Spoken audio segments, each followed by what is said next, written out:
Welcome in, New York Jet fans, to Around the Felt.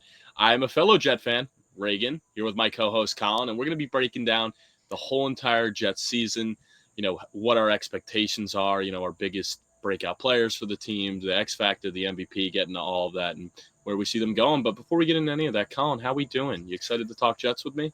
Yeah, doing great, man. It's a good Sunday to talk some ball. We got college football kicking off yesterday, which was a lot of fun to watch some real action live, but we're right there for the NFL season. So, just finishing up the series, a couple teams left, and, we saved your Jets towards the end. So I'm sure you're excited to talk about your Jets, and I'm curious to see how high your expectations are for them after picking them to make the Super Bowl last year and win it. Not as high. Definitely not as high. I think I've had a realization that it's like, hey, maybe keep your picks separate from your fandom. I don't know, but definitely not as high. Sometimes you got to go with your head and not your heart, Reagan. So, coming off a 5-12 season for your New York Jets, it has been a decade since they've had a winning record. So, hopefully that could change for your Jets in 2025. Vegas does not seem to think so, with a 5.5 win total.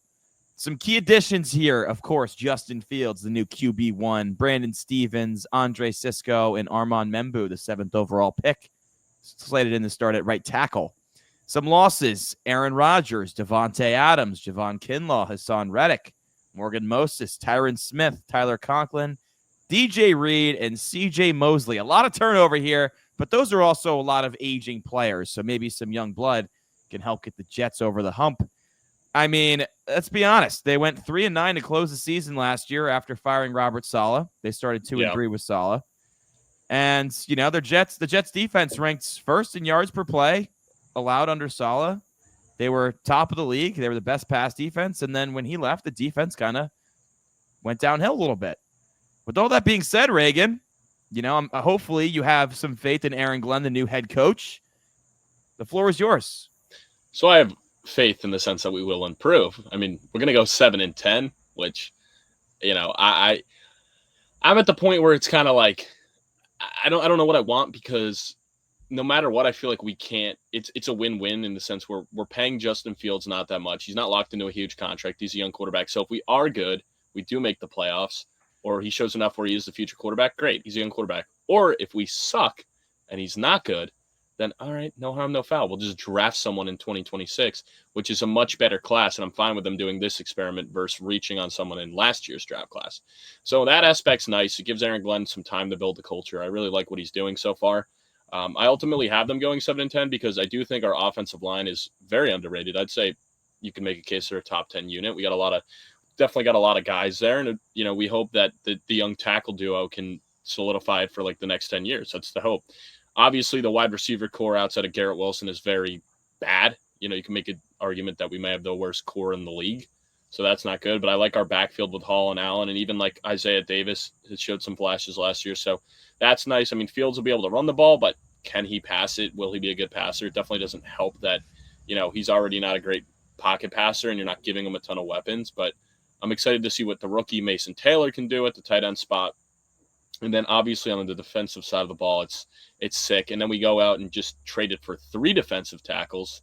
So that was interesting, but it was needed. Harrison Phillips, I think, is a massive add for us, because last year that, most Jet fans can point to the biggest weak point on that defense as our run game. And it seemed like teams are just gashing us on the ground nonstop. So hopefully he can solidify that, as well as the other additions at nose tackle that we went out and got in Jay Tuffy and Byron Cowart, just a lot of different guys we brought in. But Harrison Phillips is really the one I'm excited for. I think he can help out with that. And I'm excited to see what Will McDonald and Jermaine Johnson can do, because both of them have showed some flashes. Jermaine got hurt early last year, and Will McDonald got over double-digit sacks. And, a lot of people questioned that pick at 15 a couple of years 100%. ago. So, that was definitely huge to see him have a nice breakout year. And then Sherwood, giving him the big extension and, proving that he was able to slide in the Mosley's role is nice. You always love to see guys develop. Former 5th-round pick out of FSU and came in as a safety. So for him to, move over to a middle linebacker and then have a great season, both of our linebackers have been diamonds in the rough that have turned out to be good.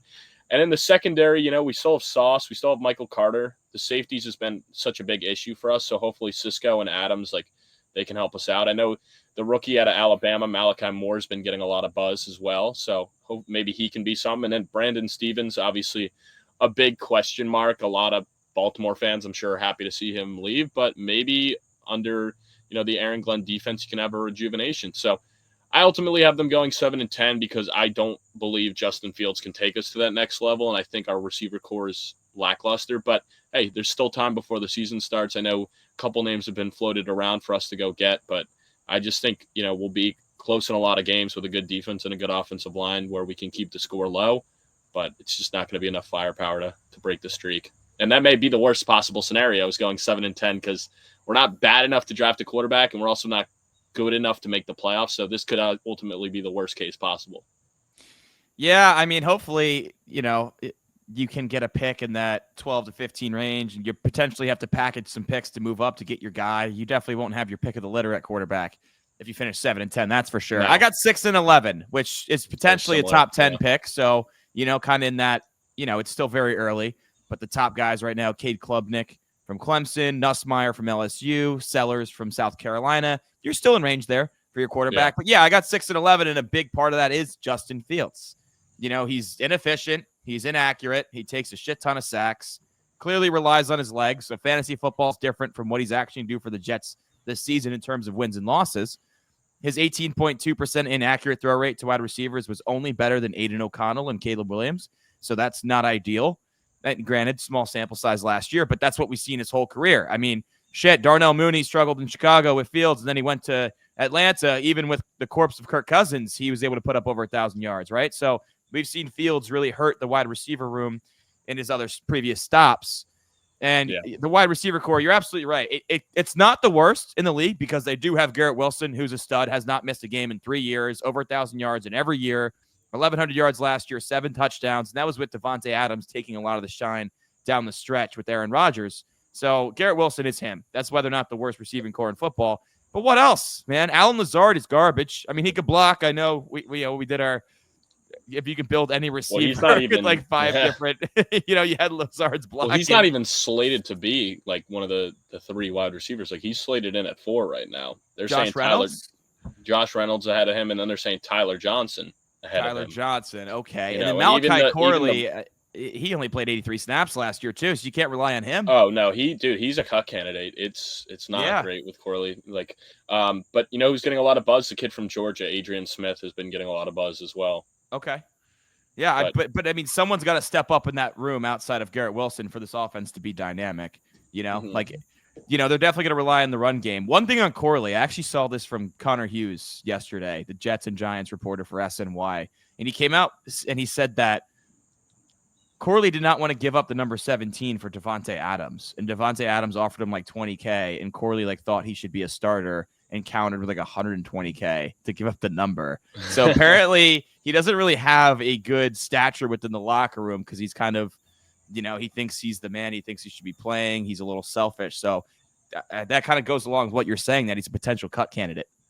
Yeah, I mean, it's hard to see them cutting him because I know we have some injuries right now, and I would hate for them to give up on him that quickly. But yeah, I mean, he's definitely not what we had hoped because they took him like beginning of round 3 and he balled out at Western Kentucky, but it's also Western Kentucky. It was Joe Douglas and Robert Saleh, like Malachi Corley, matter what. Yeah, that's another thing too. It's not even like it's a new regime. Like none of these guys are safe. So 100%. But I think what's going to lead this offense is the run game, and it is that offensive line. They were 23rd in pass block win rate last year, 29th in run block win rate, but obviously you have so many young players that are going to send, Olu at left tackle, Membu at right, who was dominant in the run game at Missouri. Vera Tucker's back in there, like Tippmann. You got some guys on the interior. So I'm looking forward to this offensive line. They have the potential to grow into that top 10, top 5 caliber of unit. Absolutely. Oh, yeah. But we got to see it. They're very young. So let's see it happen. Let's see it develop.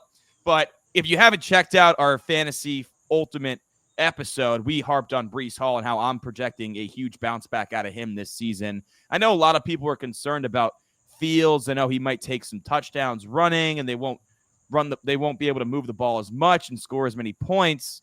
But I'm very high on Breece Hall because Fields is inaccurate down the field. I think Fields is going to have to check the ball down to Breece Hall significantly more. Those receptions for Hall should go up. I mean, he had I don't know how much up they'll go, but he almost had 1,400 yards last year and 8 touchdowns. But I think Hall is a big bounce back candidate, especially if this offensive line unit gels like we anticipate.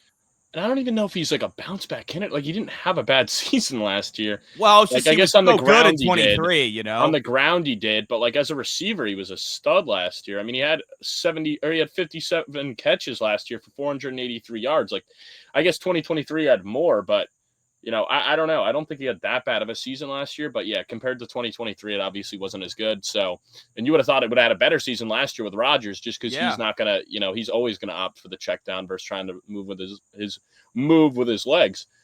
You know, I am interested too to see what kind of role Braelon Allen has. I mean, I think he's a must roster to me in every fantasy league, just because if Hall goes down, I mean, he's gonna be getting a ton of workload, and not only that, he'll probably get some goal line work as well. I mean, the dude is a freak. Absolutely. Freak. I mean, not many backs can move like that at 6'1", 235. Yeah, he's a horse. So, you know, that's definitely a good tandem. I agree. He's only 21 as well. Yeah. On the defensive side of the ball, like, there's no doubt this is a top 10 unit on paper. They were 4th in pressure rate, 11 in sacks last year. Quinnen Williams, of course, is a dog. Will McDonald, 10.5 sacks. His pressure rate, 14.6. That's awesome, man. That's really damn good for a young player. So that's huge. Of course, Jermaine Johnson has shown a lot when healthy, so hopefully he recovers from his surgery and he's ready to rock and can get, you know, maybe him and McDonald can be double-digit sack guys. That'd be monstrous for this defense, you know? I mean, the secondary, definitely losing DJ Reed hurts, but Sauce Gardner is all-pro caliber player. I expect a bounce back from him. Not that he was necessarily bad last year, but he wasn't the same level as 23 or 22. You know, I don't know, man. That Jets team, when they fired Saleh, it's almost like similar to how I think about the Jaguars, where the season's almost a wash, like with the coaching and what happened and, you know, the toxicity of it and the whole Rodgers fiasco. Like, I don't know, man. It's a clean slate, and I think we're going to see a lot of these guys get back to 2023 form on this defense. Yeah, and I don't even think the roster's like it's last year coming. Like, on paper, it's a good roster, so that's why I'm like giving them 7 and 10, because on paper you would think we compete. It really comes down to Justin Fields and what he is. I mean, we're going to get into it later, but you know, he is the biggest X factor question mark of course of this team. Course. I mean, it obviously, you know, the defense is going to bounce back and be sick. So there's just so many guys on it. And I know a lot of people last year were, you know, when he got benched for Russell Wilson in Pittsburgh, because the Steelers got off to a 4-2 start. It wasn't necessarily a gauntlet of a schedule to start, but every single key passing metric for quarterbacks, Wilson was significantly better than Fields. And it's not like we're sitting here saying Russell Wilson's going to lead the Giants to the playoffs or Russell Wilson's some stud, but like Wilson was better than Fields for sure. He is better than Fields. Yeah. But I would rather at this point, you know, take the shot on, because who has a higher ceiling at this point? It's Fields. But like, yeah. I mean, he's definitely Fields' better. like last chance to be a starter. Oh, in this league, I feel like. I mean, look, 100%. Sam Darnold is the anomaly of what happened with his career, where he got a spot, like a chance to start because McCarthy got hurt, and now he's a starter. That's an anomaly, man. It's very, very rare for that to happen. So for me, Fields is either going to be a backup. Well, Geno Smith as well. Same thing as Darnold. Yeah, maybe it's a thing with the Jets. Maybe he'll leave the Jets and become a starter in 4 years. Remember, I mean, he took over in Seattle because Russ got hurt.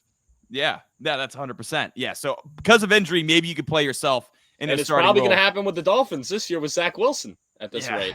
It could happen. It could certainly happen. So I don't know. Maybe it's a Jets thing, but yeah, I mean, for me, it's 6 and 11 because I can't trust Fields in this passing game to keep up with. I mean, I don't know. They might have the worst passing offense in football this year. Like, I wouldn't think that'd be a crazy thing to say. Yeah. With Fields and it's just Garrett Wilson right now. I mean, granted, Mason Taylor, he was a stud at LSU. He's not necessarily like an elite athlete, like a Brock Bowers kind of guy, but he's really solid in both the receiving game and as a blocker. I know Tom McShay loves him and thinks he's going to be a stud for the Jets. So maybe he is a sleeper to break out and be that number 2 in the passing game. We'll see. I hope. I really hope. All right, Reagan, who's your MVP for your New York Jets? Yeah, I'm going to go with Quinnen Williams. I just think he's got to be, you know, an all-pro level, you know, even pushing for DPOY level. I mean, the dude is a beast in the run game. He brings so much pressure on the interior. I mean, he's in that top 3. I mean, you can make a case, probably not after last year, but prior to last year, that like he was the number 1, nose tackle or D tackle in the league. So the dude is our best player in my opinion. So we just need him to show that he is and really solidify this front and get pressure from the interior, especially with Jermaine Johnson coming back from injury and stuff. And yeah, I mean, just needs to do it. That's a good pick. I went with Sauce Gardner on the back end because there's no DJ Reed opposite of him. So you're a little bit more concerned about your other corners on the roster. But Sauce Gardner, All-Pro as a rookie, All-Pro his second year. We just saw Patrick win the Defensive Player of the Year. Surtain, yeah. Surtain. Sauce can do that too. Like he is right up there with Surtain in that stratosphere. He's the MVP of this team. If he goes down, I'm concerned about this secondary a little bit. And when you don't have a passing attack and you have a bad secondary, how can you really keep up with a lot of teams and push towards a wild card spot? I mean, I don't think any of us think they could push the Bills for the division this year, but pushing towards the wild card.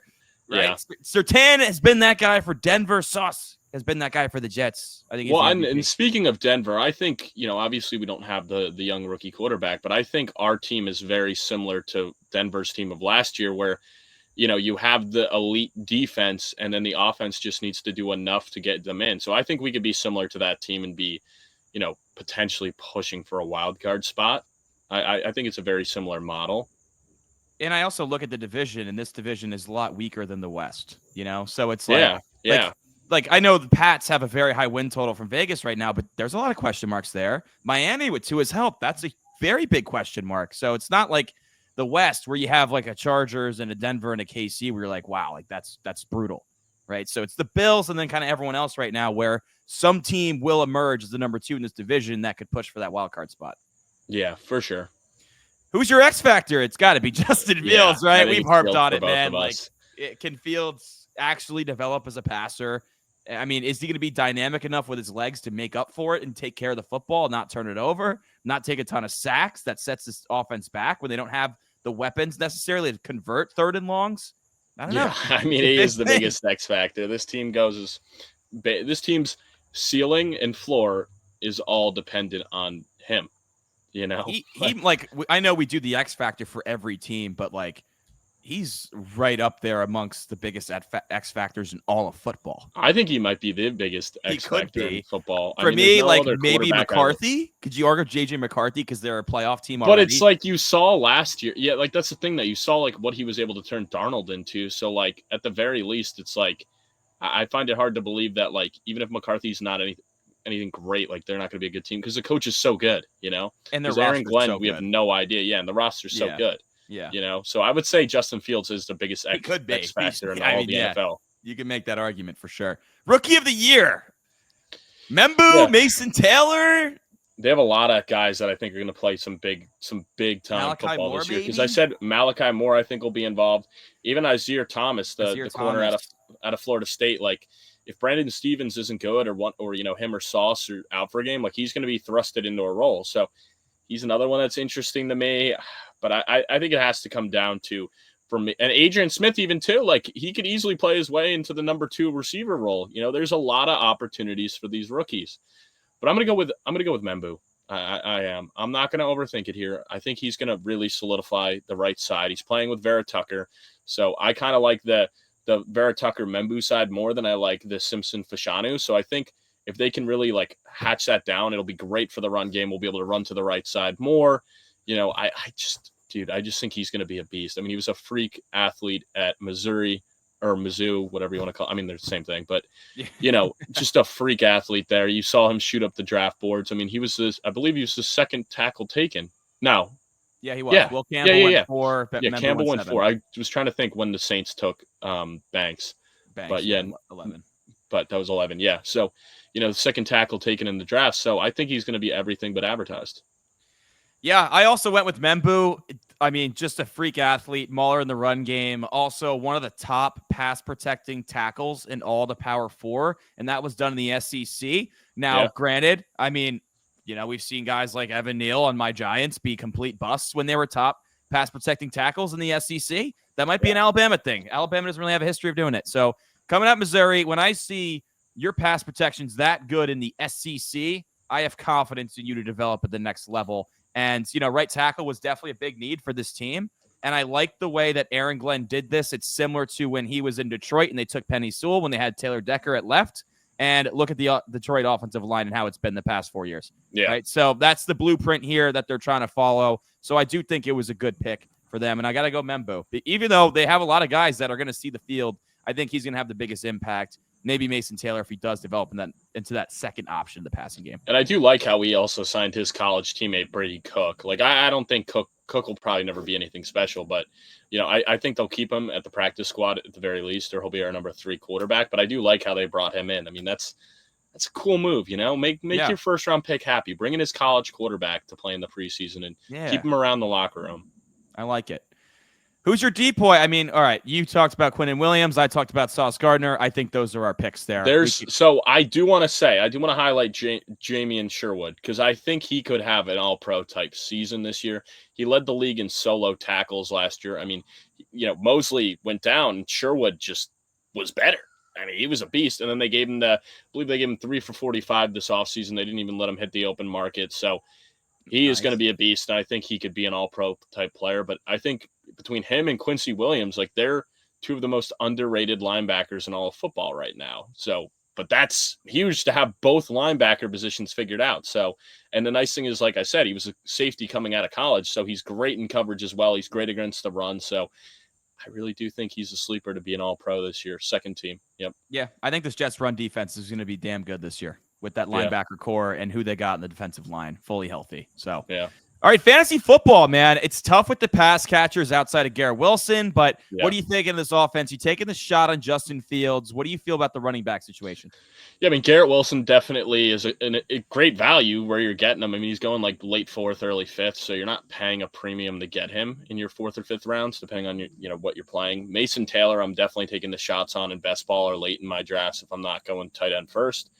Fields, I mean, he's going to be good for fantasy, even if he throws for 100 yards, all he needs is one rushing touchdown and 70 rushing yards. And it's all right, he still saved the week and got close to 20 points. So to me, I don't care how bad of a passer he is, as long as he's running the ball, which he will be. We saw what he did in those years in Chicago where he was just taking 50-yarders to the house. I mean, outside of that, I took Corley in one best ball league late. I might throw a shot at Adrien Smith because he's the burner. I mean, maybe Josh Reynolds will become something, but I'm not touching him, Lazard or Tyler Johnson. And Braelon Allen is a must roster to me. Maybe throw him on your bench late in best ball. And Breece I've been taking a lot of because he's a value too, because he's going late 3rd, early 4th. He's really getting pushed down draft board. So I guess a lot of people are afraid of Justin Fields. Yeah, I'm all over Breece Hall, man. If he's my RB2, I'm pumped. If I go wide receiver to start, actually I have a draft tonight, and I'm debating my strategy. I am very comfortable taking Breece Hall as my RB1 in that range, and I'm trying to get him as much as I can. I'm banking on a bounce back to 2023 form for him. I do like Garrett Wilson, but I'm also kind of staying away. It's not like you're paying a ton of a premium for him. But, I'm getting offers with Garrett Wilson involved in Dynasty, and I'm like, I don't know, man. I'm a win-now team, and I believe in the talent. I believe in the player. 1K every year speaks for itself. It's just so tough to bank on anyone in the passing game with Justin Fields for me. And I personally have not taken any Justin. At that. I don't think he's going to get to that. There's not with Fields. If he gets a legit quarterback and is the number 1, I think he could push that 1,500-yard mark. Yeah. But I don't think with Fields. I think with Fields, he'll probably be 1,000, maybe double-digit touchdowns because that's such, the touchdowns are always so hit or miss, and it depends on the year. But I don't think the yardage totals and, receptions will ever get, over to that 1,500 and over 100-yard mark with any quarterback on this roster. I would agree with that. Jets fans, hit the comments. Let us know. Are you a believer in Justin Fields? Are we too low on your New York Jets? Is Breece Hall going to bounce back to 2023 form and be considered one of the top backs in the league? Yeah, honestly, guys, Jets. Can we end the streak? I mean, 14 years. Jets, Jets. Man, I was 10 the last time we were relevant. I think most Jet fans are ready to see the playoffs. Come on, Justin Fields, get it done for us. Get it done. Get it done for us.